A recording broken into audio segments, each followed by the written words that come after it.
Welcome back to Upfront. A Republican many thought would run for governor changed his mind last week. Bill McCoshen, a lobbyist and former member of Tommy Thompson's cabinet, says he will advocate for conservative change from the sidelines in 2022.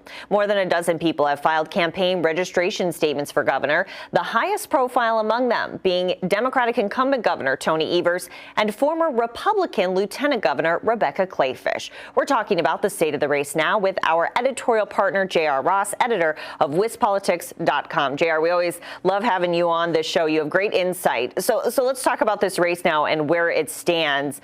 What are you hearing from insiders? Do you think Rebecca Kleefisch is clear in the field here? Will she have anyone else high profile in the primary? Well, we're watching two more possible candidates right now to see what they're going to do. One of them is John Mocco, a state representative from up in the Green Bay area. I spoke to him a couple weeks ago. He had pledged to supporters that if they raised $250,000, he would match that. So that sounds like a lot of money to get your campaign off the ground, but Kleefisch raised $1.2 million for individuals in the first 48 hours after getting in. So there's some question if Mocco could catch up. Kevin Nicholson, who ran for U.S. Senate in 2018, he's been traveling the state with No Better Friend, which is his nonprofit conservative advocacy group. Interestingly, he's starting a $1.5 million ad campaign to promote the group, but also promotes himself. People I talked to don't think the timing is just a coincidence that Kleefisch has got into the race and he's now getting up there in the air to remind people about who he is. So those are the two most high-profile contenders. The issue for anybody is Kleefisch has a huge head start. I mean, remember, this is not something new about Kleefisch being interested in running for governor.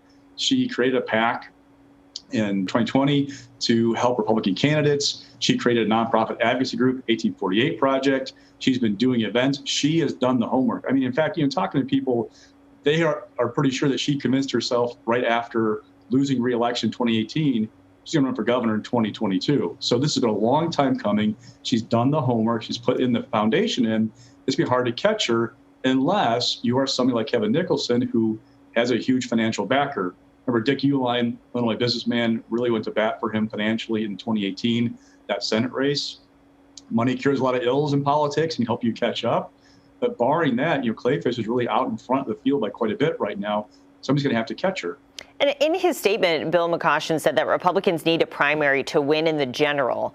Do you think a lack of a competitive primary, if it shakes out that way, would help or hurt Republicans?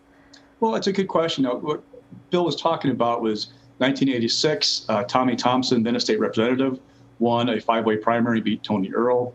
1978, Lee Dreyfus beat the party-backed Bob Caston, went on to beat acting Governor Martin Shriver. But those are only examples in recent history. In 2006, then County Executive Scott Walker dropped out of the primary against Mark Green to take on Jim Doyle. Green lost. It wasn't just because it wasn't a primary that Green lost. It was a bad environment for Republicans in 2006. Fast forward to 2022, it could be a good environment for Republicans because Democrats are party power in the White House, right? It creates a headwind. So I don't know if it's a primary alone that will dictate what Republicans, how they fare next fall. But for Kleefisch, remember, while she's been on the ballot by herself, because you run for lieutenant governor on your own, not as a ticket in the primary, you do run as a ticket in the fall. Kleefisch survived a recall election on her own in 2012, but she's always been kind of in the shadow of Scott Walker because they are seen as being linked together. This is her first time in the spotlight.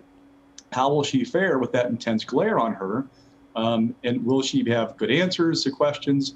It helps sharpen a candidate when you have a contested primary versus flying through an entire year by yourself, essentially. And what type of line do you think Rebecca Kleefisch will have to walk to be able to win over some moderates?